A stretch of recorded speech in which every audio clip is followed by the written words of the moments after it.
Warner സദ്യ തുടങ്ങിയിരിക്കുകയാണ്. നമുക്ക് ആ ദൃശ്യങ്ങളിൽ കാണാം എത്ര മനോഹരമാണ് എന്നുള്ളതാണ്. അവിടെ സദ്യ ഒരുക്കി ക്ഷേത്രം അധികാരികൾ കാത്തിരുന്നു. ദേ ഇപ്പോൾ വാനരന്മാർ അവിടെ എത്തിക്കൊണ്ടിരിക്കുകയാണ്. അവിടെ ദേ സദ്യ ഉണ്ട് തുടങ്ങിയിരിക്കുന്നു. തത്സമയ ദൃശ്യങ്ങൾ.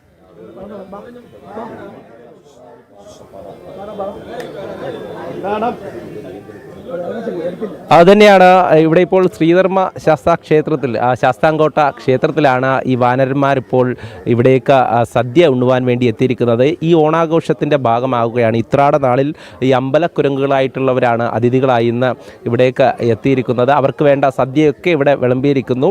ആ തൂശനിലയിൽ എല്ലാ വിഭവങ്ങളും, അതായത് പച്ചടി, കിച്ചടി മുതൽ പപ്പടവും പഴവും പായസവും വരെ ഇന്ന് ഇവർക്ക് നൽകുന്നുണ്ട്. എന്തായാലും അതൊക്കെ കാണാൻ ഇവിടെ ഒരുപാട് ആളുകളും എത്തിയിട്ടുണ്ട്.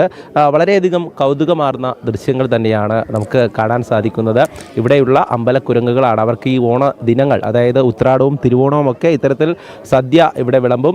മനുഷ്യരെ പോലെ തന്നെയാണ് ഇവരും വാനരന്മാർക്കും ഇത്തവണ എല്ലാ തവണയും, അതായത് ഈ ഓണക്കാലത്ത് എല്ലാ തവണയും ഇങ്ങനെ സദ്യ വിളമ്പുന്നുണ്ട്.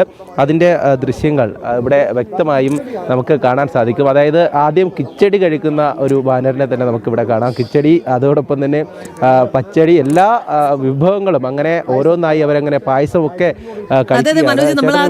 കാണുകയായിരുന്നേ. ആ വാനറിന് ഇഷ്ടം പായസമാണ് കേട്ടോ. എല്ലാ ഇലകളിലും പോയി പായസമാണ് ഇങ്ങനെ കുടിച്ചുകൊണ്ടിരിക്കുന്നത്. അപ്പോൾ ഈ ചടങ്ങ് എങ്ങനെയാണ്, അതിന്റെ ഒരു ചരിത്രം കൂടി നമുക്ക് പറയാമായിരുന്നു മനോജ്.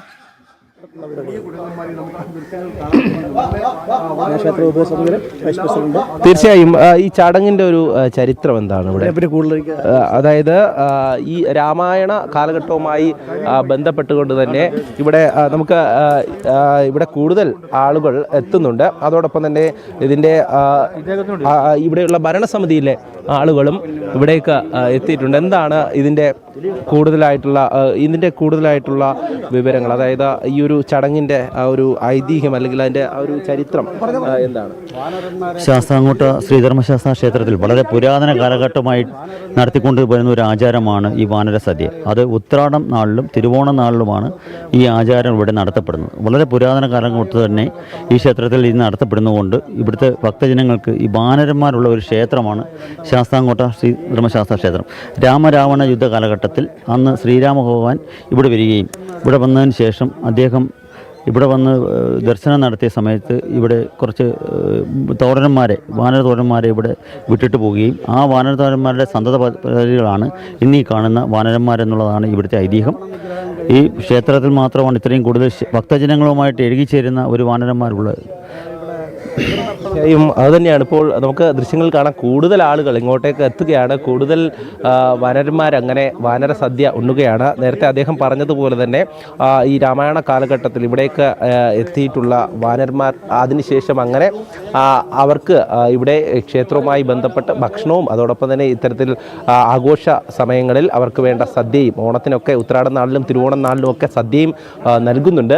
വളരെയധികം കൗതുകമായ ദൃശ്യങ്ങളാണ്. കൂടുതൽ ആളുകൾ ഇങ്ങോട്ടേക്ക് എത്തുമ്പോഴേക്കും അവർക്ക് ഇവിടെ നിന്നും മാറി നിൽക്കേണ്ടി വരുന്നു. എന്തായാലും അവരിങ്ങോട്ട് വീണ്ടും എത്തും എന്നുള്ളത് തന്നെയാണ്. ഈ സദ്യ മുഴുവനും കഴിച്ചിട്ട് മാത്രമേ ഇവിടെയുള്ള ഈ വാനര സംഘങ്ങളൊക്കെ പോവുകയുള്ളൂ. ഇപ്പോൾ എന്തായാലും ആ സദ്യ വിളമ്പി വച്ചിരിക്കുന്ന കാഴ്ചയാണ്. അതിനെ കഴിച്ചുകൊണ്ടിരിക്കുന്ന വാനരന്മാരെയാണ് നമ്മൾ കണ്ടത്. അതെ, അവിടെ കൊല്ലം ശാസ്താംകോട്ട ശ്രീധർമ്മ ശാസ്താ ക്ഷേത്രത്തിൽ നിന്നുള്ള തത്സമയ ദൃശ്യങ്ങളാണ് പ്രേക്ഷകർ കാണുന്നത്. ഓണാഘോഷത്തിന്റെ ഭാഗമായിട്ടുള്ള വാനര സദ്യയാണ് അവിടെ പുരോഗമിക്കുന്നത്. നമുക്ക് ആ ദൃശ്യങ്ങളിൽ കാണാം. ഇലയിട്ട് തൊടുകറികളടക്കം വിളമ്പി, പായസം വിളമ്പി അവർ വാനരന്മാരെ കാത്തിരുന്നു. അതനുസരിച്ച് അവർ എത്തി. ദേ ഇപ്പോൾ ഓരോ ഇലകളിലായി അവരുടെ ഇഷ്ടപ്പെട്ട വിഭവങ്ങൾ, പായസം അടക്കം അവർ കഴിക്കുകയാണ്. എത്ര മനോഹരമാണ് ആ ദൃശ്യങ്ങൾ. ഒപ്പം തന്നെ എത്ര മനോഹരമായ ഒരു ആചാര അനുഷ്ഠാനമാണ് എന്നതുകൂടി നമ്മൾ ചേർത്ത് വായിക്കണം. ഓണാഘോഷത്തിൻ്റെ ഭാഗമായി മനുഷ്യർക്ക് മുൻപ് ആ വാനരന്മാരെ ചേർത്ത് അവരെ സന്തോഷിപ്പിക്കുക, അവരെ അന്നമൂട്ടുക എന്ന ഒരു രീതി എത്ര മനോഹരമാണ്. എന്തായാലും അവിടെ ഭക്തരടക്കമുള്ളവർ അവിടേക്ക് എത്തുന്നു. അവർ വന്ന് കഴിക്കാനായി ഭക്തർ അവിടെ നിന്ന് മാറി നിൽക്കുന്ന സാഹചര്യം. അങ്ങനെ അവർക്ക് പായസം മുതൽ പച്ചടി വരെ വിളമ്പി വച്ചിരിക്കുന്നു എന്നുള്ളതാണ്